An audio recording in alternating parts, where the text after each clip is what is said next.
Jerry and Roy are the boys of Caines Boys Decoys. They work together to create decorative birds from blocks of gum tupelo. Oh, I love it to death. I enjoy it all the way. Me and my brother both do it. It's a team effort for every decoy we've made. We both had our hand on it. He's what we call the rough cut man. He runs the band saws and the heavy equipment to chew the wood down fast and get it down to a basic shape. Then he hands it to me and I take it on and finish it. My brother said, well, he didn't like to use power tools. I said, well, I'll shape them up if you can paint them. And sure enough, I have what they call the cut man, and I rough cut them out and get them down to a fine shape that he takes, and then he finishes them off, puts the beaks in, and makes them look good like they're supposed to be, and then he paints it, because he's the artist, you know. I can't mix two colors together and come out the same thing, but, you know, he's the artist, and I'll give him that. I do all the painting, because trust me, he can't paint. 4-inch brush is him. He's more a roller type guy. That's right, exactly. Jerry and Roy aren't the first Caines to carve decoys. Their grandfather, Hux Caines, made basic decoys for hunting in the early 1900s. Not long ago, people decided that they wanted those pieces of wood. That didn't come about until about 1986, 86, 87, somewhere along in there, when they were starting to go what they would call art. They started calling what do you call that art? Folk art? Folk art, right. That's what they became. They had supposed to have carved something like 550 in their lifetime. It was my grandfather and his brothers. They were called the Caines brothers. And they probably carved 550, like I said, but there's only like 50 of them left today in circulation. So that's what makes them so valuable. That's what makes them so valuable. They went way beyond estimate. On the plantation on South. How valuable have those decoys become? Those that are still in existence command 6 figures. And we copied it. He'd probably thought it was fantastic because it was just something he used.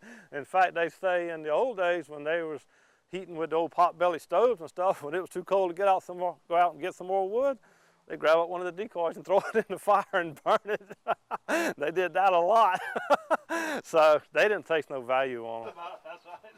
A couple of duck decoys known to be carved by the elder Caines had very little value as the heads were gone.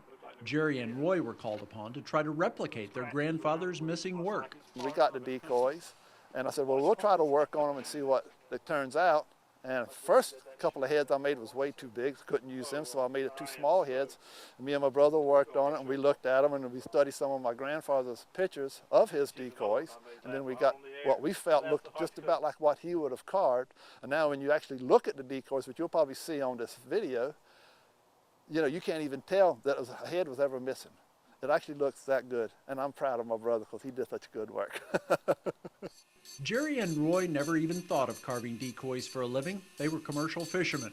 At about the same time that business went south, somebody asked the brothers to consider following in their grandfather's footsteps. They were skeptical. In fact, I told him I couldn't make a toothpick out of a matchstick with the help of a pencil sharpener.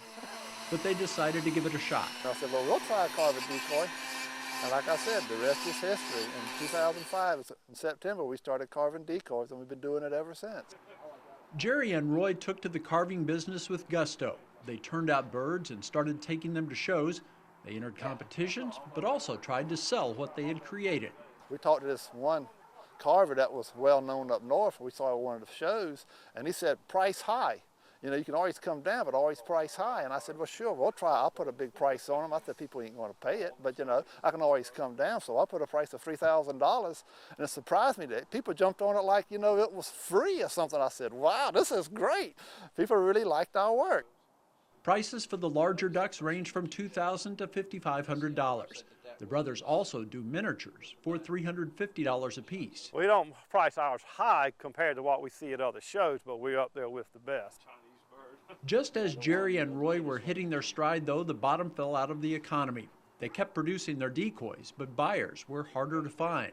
When the economy went down, then everything started slowing down for us. You know, people would say, I like to buy your full-size ones, but I lost my job. Or I like to buy the small ones, but, you know, baby needs food and diapers. So I said, well, you know, I understand that. When things get better, you know, we'll still have the decoys. We plan to carve many years, hopefully.